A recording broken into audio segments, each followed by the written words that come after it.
Bon dia i benvinguts i benvingudes a una nova càpsula de coneixements de física i química de primer de batxillerat, una de les de principi de curs, en la que veurem la llei dels volums de combinació que va ser enunciada per Louis Joseph Gay-Lussac l'any 1808. De fet, dins d'aquesta càpsula veurem també la hipòtesi i la llei d'Avogadro, que van ser enunciades l'any 1811. Són dues lleis que estan molt íntimament relacionades. Així que, si esteu preparats i preparades, comencem. Per a començar, voldria posar-vos en situació, en context d'un experiment històric que es va poder realitzar per primera vegada l'any 1800 i es tracta de l'electròlisi de l'aigua. No és necessari conèixer exactament per què es produeix aquest fenomen, però és interessant de saber que si fas passar un corrent elèctric per l'aigua, aquest pot provocar la descomposició de la mateixa en hidrogen i oxigen. És interessant perquè això va ser realitzat experimentalment per William Nicholson i Anthony Carlisle just 2 setmanes després que s'inventara la pila, que Alessandro Volta inventara la pila, perquè la pila era necessària per a aquest experiment. L'electròlisi de l'aigua consisteix en fer passar un corrent elèctric per aigua, com us deia, de manera que aquesta es descomposa en hidrogen i oxigen. Per què passa això? Ho veureu el curs que ve, els que feu química en segon de batxillerat. Lo interessant, allò per el que ens interessa mencionar aquest experiment històric, és perquè al dur-lo a terme, s'observa que el volum d'hidrogen generat és el doble que el d'oxigen. I anem a veure-ho carregant aquest vídeo de YouTube, molt interessant, de 2 minuts i poquet, i veureu que el deixem córrer i comprovareu que és un experiment que es pot utilitzar pràcticament a casa, excepte per aquest parell de tubs d'assaig. Tot el rest es podria realitzar a casa i no té cap tipus de perillositat. Així que, avant vídeo.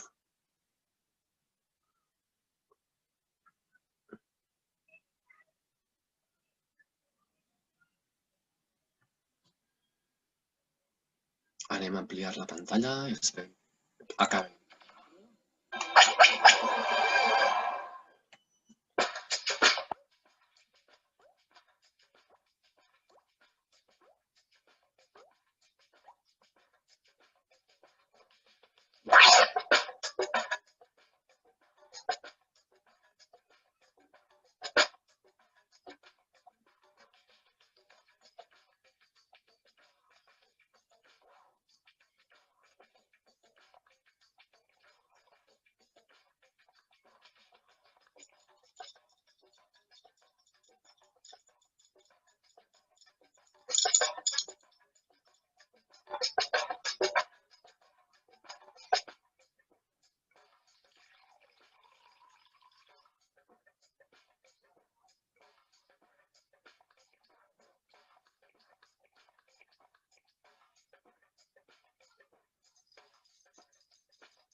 Ara, quan connecta la pila, veureu com comencen a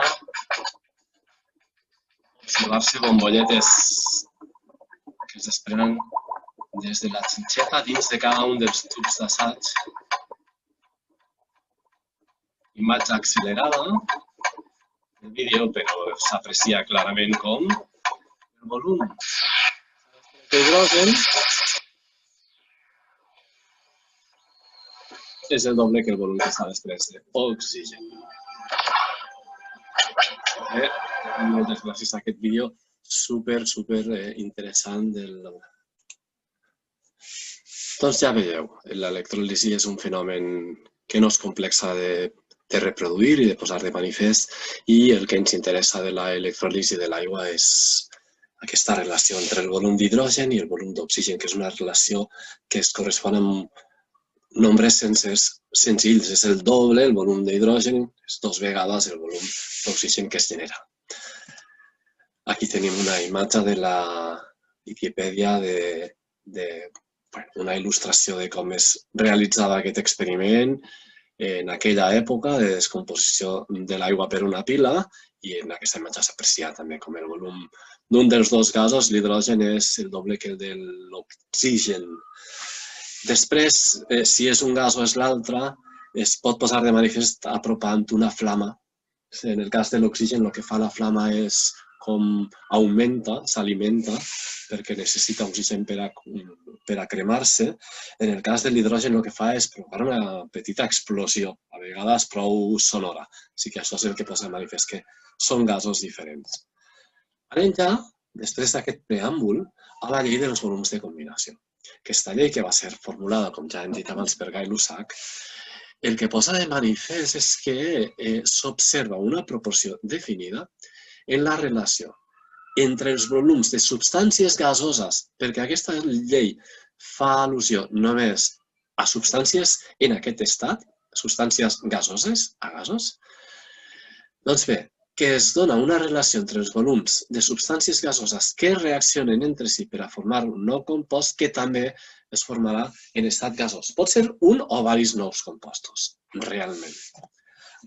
Anem a concretar. Per exemple, Guy Lussac va observar, i és fàcil d'imaginar que es podria inspirar en l'experiència de l'electròlisi de l'aigua per a reproduir el fenomen contrari, el de sintetitzar aigua a partir d'hidrogen i oxigen. I el que va comprovar és que la proporció que devia de complir-se per a que no sobrara cap dels reactius és que s'havien de fer reaccionar 2 volums d'hidrogen amb un volum d'oxigen, i en aquest cas es formarien 2 volums d'aigua i no sobraria cap dels reactius. Fixeu-vos que això en aquesta època és comprensible que trencara els esquemes, perquè realment el que està plantejant és que 2 més 1 té que ser igual a 2. Fixeu-vos, 2 volums d'hidrogen més un volum d'oxigen, al reaccionar entre si, formen 2 volums d'aigua. Per tant, 2 més 1 igual a 2. Els que estaven investigant en aquest terreny no podien explicar-se-ho, se'ls trencaven els esquemes i no trobaven com justificar-ho. Formalment, la llei dels volums de combinació va ser enunciada de la següent manera. Els volums de gasos de diferents substàncies consumides al reaccionar en les mateixes condicions de pressió i temperatura, atenció perquè això és important, estan en proporció de números sencers senzills. És a dir, ara el que estem relacionant, quan diem relacionar, en la pràctica vol dir dividir. És el volum de qualsevol dels reactius entre el volum de qualsevol altre reactiu o qualsevol altre producte, o sigui, de qualsevol de les substàncies involucrades en una reacció, que en aquest cas, de forma general, escrivim com A més B, que formen C i D, però que tots són substàncies gasoses. Qualsevol dels volums de qualsevol d'aquestes substàncies gasoses dividit entre qualsevol dels altres ha de donar sempre una relació de números sencers senzills. Per exemple, en el cas de la síntesi de l'aigua, el volum d'oxigen i el volum d'hidrogen inicials tenen que donar-se una relació de 1 a 2 per a que es consumeixin totalment. El volum d'oxigen entre el volum d'aigua, que és el que es forma, és de 1 a 2, i el volum d'hidrogen entre el volum d'aigua realment és una relació de 2 a 2, que es pot simplificar i que és igual a 1, que vol dir que és el mateix volum. He posat una captura de pantalla d'un vídeo que mereix molt la pena que mireu, perquè no arriba als 4 minuts de duració, de la BBC, en el que es reprodueix com històricament es va dur a terme en un laboratori la síntesi, la formació d'aigua. L'enllaç al vídeo el deixaré en la secció de material d'ampliació de l'entrada en el bloc. Us deixaré també un altre vídeo del que veiem ara una captura de pantalla. Aquest és un vídeo que dura poquet més d'un minut per a acabar de consolidar la visió i aprofitant també les il·lustracions que mostra d'aquesta llei dels volums de combinació. En aquest cas deixaré l'enllaç al vídeo en la secció de material de reforç. Per exemple, podem veure l'aplicació o la relació entre els volums en el cas de la reacció de síntesi de l'amoníac. L'amoníac, recordeu, NH3, es forma a partir d'hidrogen més nitrogen. No vull posar la reacció perquè realment en aquells moments no se sabia l'hidrogen i el nitrogen en quina forma o quina fórmula estava darrere d'ells. I l'únic que podien dir és que en aquest procés, en aquesta síntesi, la relació entre els volums de l'amoníac que es formava i l'hidrogen, que era un dels reactius, era de 2 a 3. La de l'amoníac entre el nitrogen, que era l'altre reactiu, era de 2 a 1. I la relació entre els dos reactius, entre els volums dels dos reactius, per a que es consumiran totalment i no en sobrarà cap dels dos, entre el de l'hidrogen i el del nitrogen, era de 3 a 1. Per a poder connectar aquesta llei dels volums de combinació amb la teoria atòmica de Dalton, veurem que serà molt important entendre la hipòtesi que va formular Amadeo Avogadro.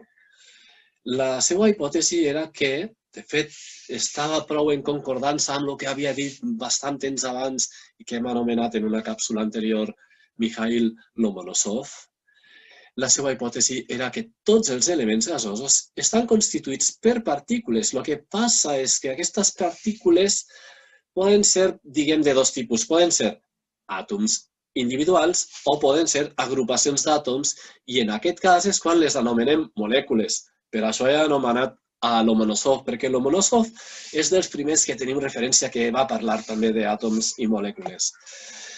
Avogadro va obrir-se així a la possibilitat de que pogueren existir molècules com, per exemple, les diatòmiques.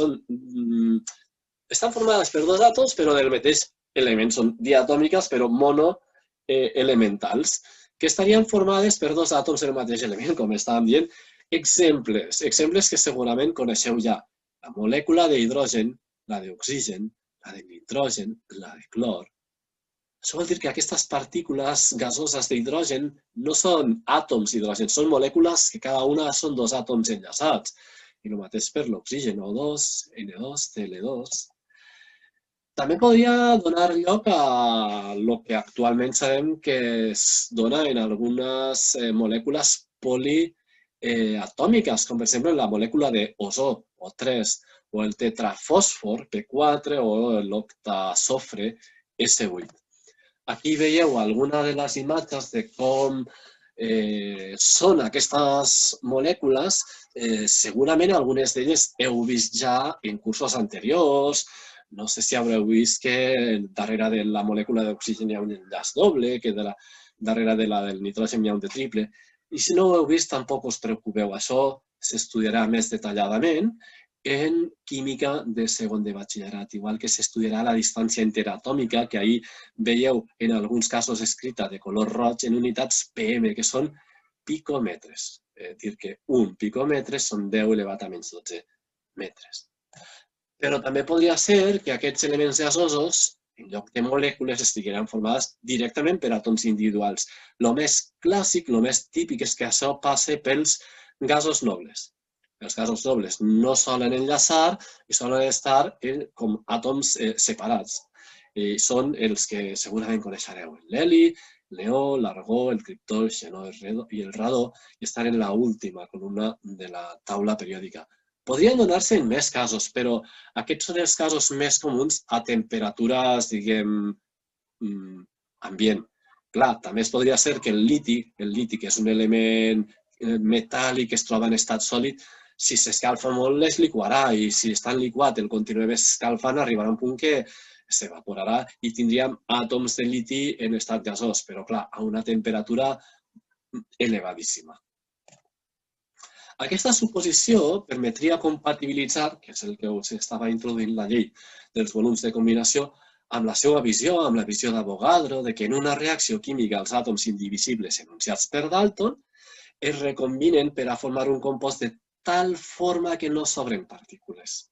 Tot té que quadrar, tot té que encaixar, i això ho veurem ara a partir del següent exemple. Fixeu-vos que aquesta idea tan senzilla a la vegada va ser molt potent per a poder explicar això de que 2 més 1 és igual a 2 si suposem que les partícules d'hidrogen són realment de H2 i les d'oxigen són també diatòmiques O2, de manera que al reaccionar formen molècules d'aigua, H2O. Fixeu-vos que tal com s'ha representat, tenim que dos volums de H2 reaccionant amb un volum de O2 per a formar dos volums de H2O. No sobra ni falta cap àtom d'hidrogen ni d'oxigen al final de la reacció. De fet, si vols, fins i tot els pots comptar, no? Aquí en tindries 1, 2, 3, 4, 6, 8, 10, 12, tindries 24 àtoms d'hidrogen i aquí si comptes veuràs que també n'hi haurà 24 àtoms d'hidrogen en total i aquí comptaries 12 àtoms d'oxigen, que és el número que ens permet visualitzar això a partir d'aquesta il·lustració, no són números reals, i aquí tindríem els mateixos 12 àtoms d'oxigen, així que realment 2 més 1 és igual a 2, només ho podem entendre realment a partir de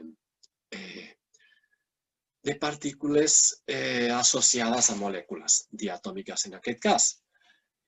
Però falta un detall per a que tot concorde. Aquest detall el podem entendre quan veiem això plantejat ja en forma de llei, perquè per a que els volums concorden en la proporció que s'ha mostrat, hem de tenir en compte el que va ja a adquirir categoria de llei, la llei d'Avogadro, que va ser enunciada l'any 1804, que diu el següent. Tots els gasos, en les mateixes condicions, important, per això ho hem subratllat, de pressió, volum i temperatura, contenen el mateix número de partícules. I recordeu que ara aquestes partícules poden ser àtoms individuals o poden ser molècules. Fixeu-vos que en aquest exemple, com que s'ha dividit totes les molècules d'hidrogen i d'oxigen i s'han repartit en volums iguals, podem comprovar, ni que siga a partir d'un número simbòlic, que es compleix la llei d'Avogadro. Fixeu-vos que en aquest volum, per exemple, quantes molècules hi ha d'hidrogen? 6. En aquest volum que seria igual, i en mateixes condicions de pressió i temperatura, a més del volum, també n'hi ha 6 de molècules, perquè una molècula són cada 2 àtoms que estan enllaçats d'oxigen. 2, 3, 4, 5, 6. I en un volum igual, com podria ser aquest, tenim també 6 molècules d'aigua. Clar que el número 6 en aquest cas és simbòlic, és per fer-nos una imatge mental, però el número ja podeu imaginar-vos que és molt més elevat i que en el fons el que està passant és que 2N molècules d'hidrogen de H2 reaccionen amb N molècules de O2 per a formar 2N molècules de H2O. Però que aquestes molècules, d'alguna manera, podem imaginar que cada una d'elles ocupa un mateix volum. No és el volum de la molècula en si, sinó és el volum que en promig cada molècula disposa al seu voltant. És realment la relació entre el volum disponible i el número de molècules. Aquesta relació és la mateixa per les molècules d'hidrogen, per les molècules d'oxigen i per les molècules d'aigua. Recordem, de nou, sempre que siga algo avaluat a pressió, volum i temperatura constants. El mateix es posaria de manifest en una altra reacció que segurament coneixeu, que hem anomenat abans ja, que és la de síntesi de l'amoníac. Fixeu-vos que aquí matemàticament encara la identitat seria molt pitjor, no? 3 més 1 igual a 2. Perquè el que es posa de manifest experimentalment és que han de reaccionar 3 volums d'hidrogen amb un de nitrogen per a formar-ne 2 d'amoníac. I això només es pot entendre si, de nou, partim de la hipòtesi de que realment les partícules d'hidrogen són molècules de H2 i les de nitrogen d'N2, així com les d'amoníac NH3. Igual, aquí si comptarem tots els àtoms d'hidrogen i tots els de nitrogen abans i després de la reacció, ens donaria el mateix. I, de nou, es satisfà que el número de partícules, en aquest cas molècules, per un mateix volum és el mateix per l'hidrogen, pel nitrogen, que per l'amoníac. Per tant, la relació entre el volum i el número de molècules, d'hidrogen, de nitrogen, d'amoníac, si es mesura, si es considera a pressió, volum i temperatura constants, és el mateix. Per últim, veiem aquesta relació en el cas de la formació del clorur d'hidrogen a partir d'hidrogen i clor. Recordeu que després el clorur d'hidrogen, que quan es troba en estat gasós l'anomenem clorur d'hidrogen i si es dissol en aigua passem a anomenar-lo àcid clorhídric. En aquest cas, de nou, la relació entre el volum i el número de partícules d'hidrogen, la relació entre el volum i el número de partícules de clor, que són molècules de clor, Cl2, i la relació entre el volum i el número de molècules, en aquest cas de clorur d'hidrogen, HCl, és la mateixa. Significa simplement que per a un volum donat que sigui el mateix per qualsevol gas, el número de partícules que n'hi haurà serà el mateix si no canvien les condicions de pressió, volum i temperatura. Fixeu-vos que arribats a aquest punt és normal fer-nos una pregunta. Igual se t'ha ocorregut a tu ja. I aquest número de molècules que n'hi ha en un volum determinat es pot calcular, es pot saber. Serà el mateix per un element químic que per un altre? A què el referim? És a dir, podríem plantejar si serà el número concret, quin serà el número concret de molècules i àtoms que hi haurà per a un element concret en un volum, no sé, d'un litre, però igualment podríem pensar quin serà el número concret d'àtoms o de molècules que n'hi haurà una massa concreta, com podria ser d'1 gram. O potser ens interessa referir-ho, però no al volum d'un litre, sinó a un altre volum o a una altra massa. Igual esteu començant a intuir que això estarà relacionat amb el que en el curs anterior haureu vist que és el número d'Avogadro i serà el que tractarem en la següent càpsula de coneixement. És un número que és molt, molt gran, que és enorme, que és molt important i que no va ser fàcil de ser determinat. Avogadro el que va fer va ser mostrar la idea de que tenia que existir un número que connectara els volums amb quantes partícules teníem en un determinat volum, però no va trobar aquest número. Tot i així, com que la idea original va ser la seva, és que aquest número es coneix com a número d'Avogadro. Però, com deia, això en la següent càpsula. Així que, ja per acabar, el llistat de recursos gràfics que hem utilitzat de domini públic i els vídeos que un l'hem mostrat i els altres dos enllaçarem des de l'entrada del blog, però sí que hem mostrat una captura de pantalla. Així que això és tot, espero que us hagi servit i fins la propera. Adéu.